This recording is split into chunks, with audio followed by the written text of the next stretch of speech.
Canada is fighting back against Trump's trade war, and they're exposing something the president doesn't want you to know. While Trump screams about being ripped off by other countries, Canada is quietly dismantling one of the world's most restrictive agricultural systems that actually hurts their own people more than Americans.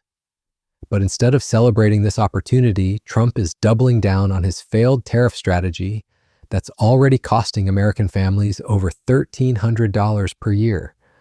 This is the story of how Trump's obsession with tariffs is blinding him to real solutions that could benefit everyone. And the pharmaceutical industry provides a perfect example of Trump's contradictory approach. He constantly complains about how other countries pay a small fraction for the same drugs Americans pay many times more for. But starting today, the United States will no longer subsidize the health care of foreign countries, which is what we were doing. We're subsidizing others' health care, countries where they paid a small fraction of what, for the same drug, that what we pay many, many times more for.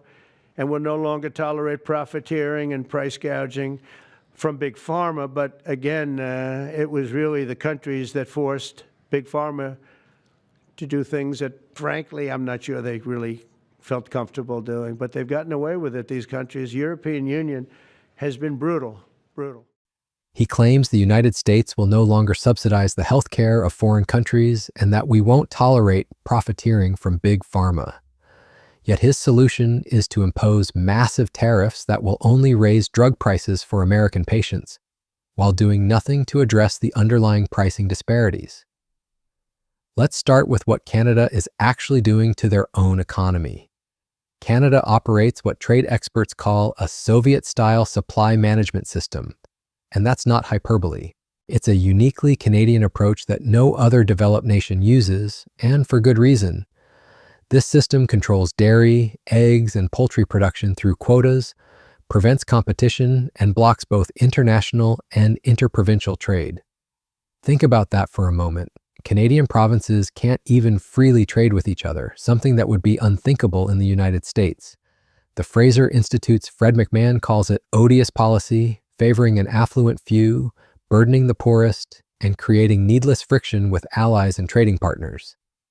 This isn't just academic criticism. One study estimates that Canada's internal trade barriers cost their economy $200 billion annually. That's not a typo. $200 billion lost every year because provinces can't freely trade with each other. But here's where it gets interesting for American farmers and consumers.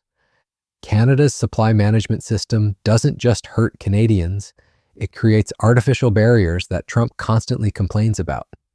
The system uses what's called tariff rate quotas, where Canada accepts a certain amount of American dairy products duty-free, but then imposes massive tariffs on anything above that quota. We're talking about tariffs of 245% on cheese, nearly 300% on butter, and similar rates on other dairy products. Now, Trump loves to rage about these high tariffs, and technically he's not wrong about the numbers. But here's what he conveniently leaves out. American dairy exports to Canada don't even come close to hitting these quota limits. According to industry data, the average fill rate for dairy products subject to these quotas was only 27% at the end of 2024. For some products, it's even lower. As one Canadian trade expert put it, in practice, these tariffs are not actually paid by anyone. This is where Trump's approach becomes not just counterproductive, but actively harmful to American interests. Instead of working with Canada to dismantle their supply management system, which would benefit American farmers, Canadian consumers, and free trade principles, Trump is threatening even higher tariffs that will hurt American families through higher prices. The latest round of tariffs Washington imposed this week perfectly illustrates this destructive pattern, including 100% import taxes on pharmaceutical drugs and duties on kitchen and bathroom items. He says he spoke with U.S. President Donald Trump earlier this week in New York. That meeting coming around the same time Washington imposed tariffs on pharmaceutical goods. We are, we're engaged with the U.S. In ongoing discussions on some of those specific strategic areas. Those conversations are ongoing. I had a higher level conversation with the president a few days ago. The latest tariffs would see 100% import taxes on pharmaceutical drugs, along with duties on other kitchen and bathroom items, furniture, and heavy trucks. These aren't strategic measures designed to open markets or protect vital industries. They're blanket taxes that American consumers will ultimately pay at the checkout counter. The irony is staggering. Canada is essentially offering to abandon a system that restricts American agricultural exports in exchange for tariff reductions. This should be exactly what Trump wants if he actually cared about American farmers and free trade. But instead, he's so obsessed with his tariff weapon that he can't see the forest for the trees. And the scope of Trump's tariff obsession keeps expanding. He's now announced 25% tariffs on truck imports, 50% on kitchen cabinets and bathroom vanities, and 30% on upholstered furniture, all set to begin October 1st, according to his latest announcement. Escalation of Trump's tariff fights that we have been, seeing going forward. There have been legal challenges to the broad-based national tariff scheme that the White House has put forward, and so we had expected the Section 232 kind of sectoral tariffs. If I sort of say one side is a country tariff, where you say anything that's coming in from this country, we're going to tariff at a certain level. This is something different. This is saying that each product that's coming in would get this level. Now, it matters how these things are done, and we're looking for paperwork on that. When we have that, we'll put that on the wire as quick as we possibly can. But it matters heavily how these are structured. Sometimes those are in addition. Sometimes it doesn't stack on top of that. So people will be looking to see what these effective tariff rates are. But overall, this is a continuation and indeed an escalation of the president trying to make sure that he is propping up the domestic industries in the United States that he sees under threat, and that is a core part of his economic program. The rhetoric of protecting American industry. Derek, thank you so much. Bloomberg senior editor Derek Walbank. We'll have more ahead on the Asia trade. This is Bloomberg.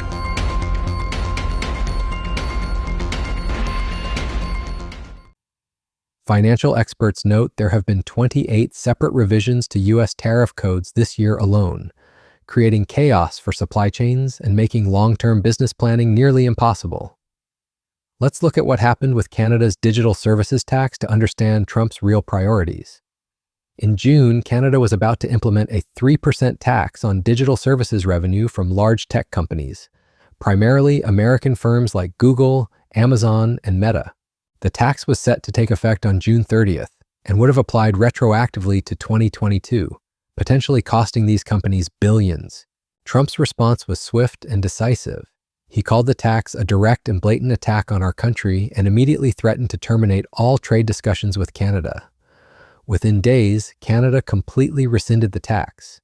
This shows that when Trump actually wants to negotiate and use leverage effectively, he can get results. But notice the difference in approach. For the digital services tax, which primarily affected a handful of large tech companies, Trump used targeted pressure and got immediate results. For agricultural trade barriers that affect thousands of American farmers and millions of American consumers, he's choosing the blunt instrument of across-the-board tariffs that hurt everyone. This reveals Trump's real priorities. He'll fight tooth and nail for big tech companies, but when it comes to American farmers and working families, he's content to impose policies that the Tax Foundation estimates cost the average American household nearly $1,300 per year. The agricultural trade situation exposes another fundamental problem with Trump's worldview. He constantly claims that America is being ripped off in trade deals, but the reality is more complex. Yes, other countries have trade barriers. Canada's supply management system is a perfect example. But these barriers often hurt the countries that impose them more than they hurt us. Canada's supply management system is a case study in how protectionist policies backfire. It was designed to protect Canadian farmers, but it ends up hurting Canadian consumers through higher food prices while creating inefficiencies that cost the economy hundreds of billions of dollars. It's exactly the kind of policy that free trade advocates have been criticizing for decades. By focusing solely on retaliatory tariffs, Trump is missing an opportunity to actually solve these problems. Instead of working with Canada to eliminate their supply management system, which would increase market access for American farmers and lower prices for Canadian consumers, He's choosing a path that raises prices for American consumers while doing nothing to address the underlying trade barriers. This pattern repeats itself across Trump's trade policy.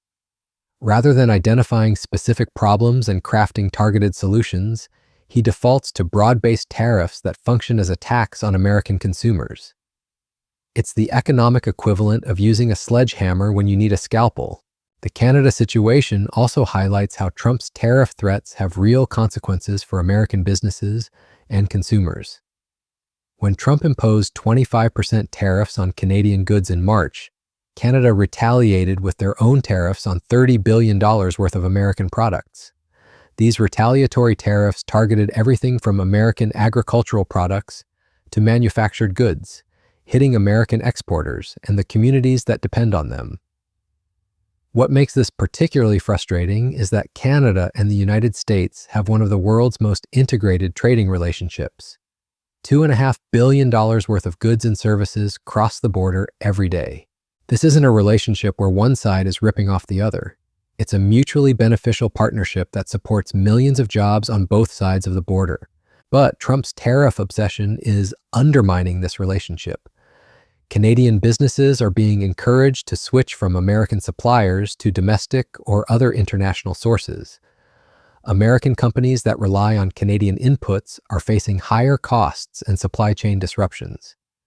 The end result is less trade, fewer jobs, and higher prices for consumers on both sides of the border. The agricultural sector provides a perfect example of how this plays out in practice. Canada is the second largest export market for American agricultural products, purchasing over $8 billion worth of American farm goods annually. American dairy farmers alone export about $1 billion worth of products to Canada each year, and that's with the current supply management restrictions in place. If Trump were serious about helping American farmers, he would be working to eliminate Canada's supply management system entirely. This would open up the Canadian market to much greater American agricultural exports while lowering food prices for Canadian consumers. It's a win-win scenario that aligns with free trade principles. Instead, Trump's tariff threats are putting this entire relationship at risk. If Canada retaliates against American agricultural exports, or if Canadian consumers boycott American products, American farmers could lose access to their second largest export market. As one dairy industry representative warned, if they can't make these markets work, we will end up dumping milk. This gets to the heart of what's wrong with Trump's approach to trade. He views trade as a zero-sum game where one country's gain must come at another country's expense. But the Canada situation shows how both countries can benefit from reducing trade barriers. Canada would benefit from lower food prices and a more efficient agricultural sector. The United States would benefit from increased exports and lower prices on Canadian goods. The supply management issue also reveals the hypocrisy in Trump's trade rhetoric.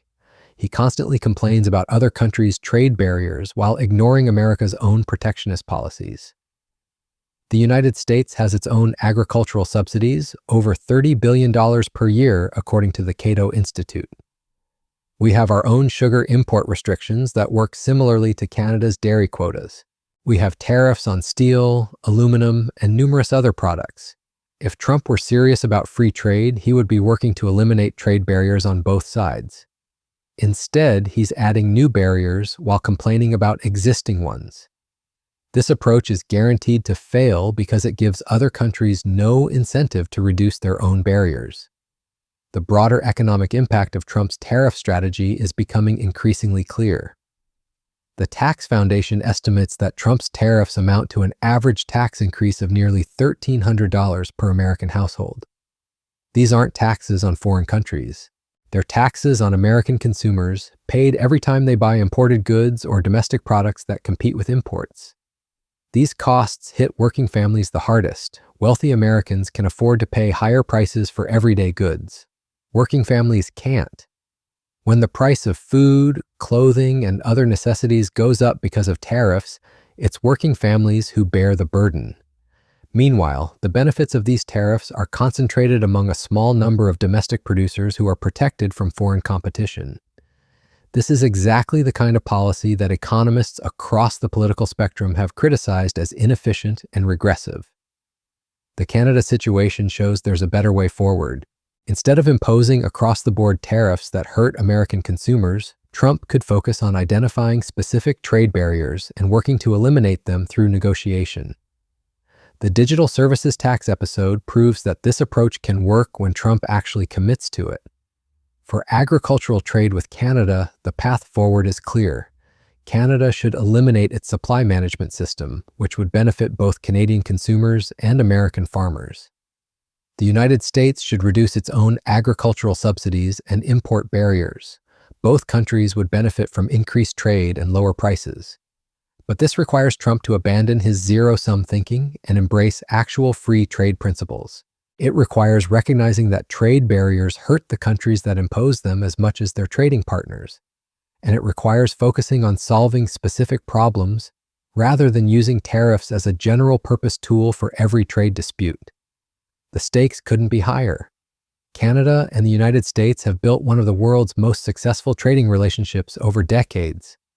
This relationship supports millions of jobs, keeps prices low for consumers, and has contributed to prosperity on both sides of the border. Trump's tariff obsession is putting all of this at risk. As we've seen with the supply management issue, there are real opportunities to make trade freer and more beneficial for everyone. Canada's willingness to consider abandoning their restrictive agricultural policies in exchange for tariff reductions shows that progress is possible. But it requires leadership that's focused on solutions rather than political theater. Unfortunately, Trump seems more interested in the theater than the solutions. His approach to trade is driven more by his need to appear tough and decisive than by any coherent economic strategy. This might make for good politics, but it makes for terrible economics. The Canada situation is a test case for Trump's entire approach to trade. If he can work with Canada to reduce trade barriers on both sides, it would demonstrate that his administration is capable of achieving real progress on trade issues. If he continues to rely on tariffs and threats, it will show that his trade policy is more about politics than economics. For American consumers and businesses, the choice is clear. They need policies that reduce trade barriers and increase competition, not policies that raise prices and reduce choices. The Canada agricultural situation offers a perfect opportunity to move in the right direction. The question is whether Trump will take it. The irony is that Canada is essentially offering Trump exactly what he claims to want: the elimination of trade barriers that restrict American exports. But because it doesn't fit his narrative of American victimization and foreign exploitation, he's not interested. This says everything you need to know about Trump's real priorities and his fitness to lead on trade policy. American families deserve better than a president who's more interested in starting trade wars than in ending trade barriers.